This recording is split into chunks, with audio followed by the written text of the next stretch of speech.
What I think's changed in markets between 2017 and 2018 is, in a word, volatility. In October in 2018, there were more days when the market was up 1% and down 1% and greater than in the entirety of 2017. That's the headline that everyone is focusing on. I think these are normal market conditions. I think, again, going back to 2017, 2017 was out of the blue.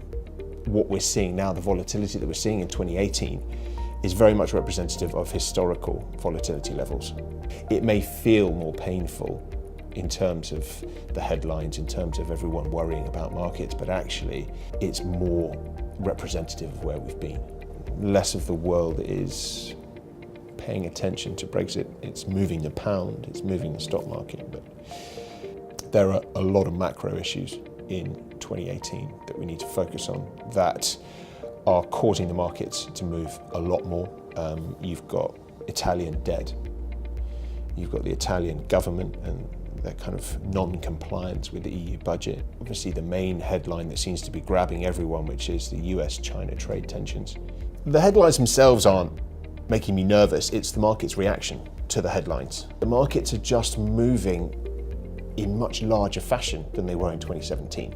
The hardest part of investing in 2018 is that everyone is so nervous that we're allowing headlines to affect short-term sentiment a lot more. All of these quality investments that we had in 2017 that still stand up are being disproportionately affected. The nervousness of investors is causing the good to be sold off with the bad. It's difficult to remain positive about markets in 2018 when you look at the short term. There's so much bad news in the pipe, in the macro pipe, as it were. What you have to remind yourself is that these are short-term factors, and in the longer term, in the medium to long term, there is good news. There will be good news, and you will start to see some repricing as people take off some of that negativity. And what one needs to do is one needs to focus on the medium to long term and invest for the medium to long term.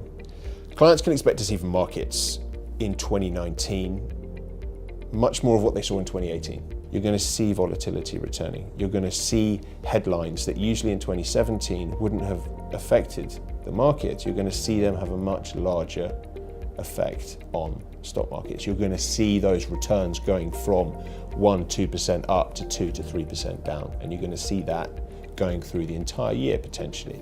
With heightened volatility, you're going to need more defensive assets. You're going to need a higher cash value. You're going to need to hold quality assets that move in the opposite direction. 2019 will be much more about capital preservation than it will be about capital generation.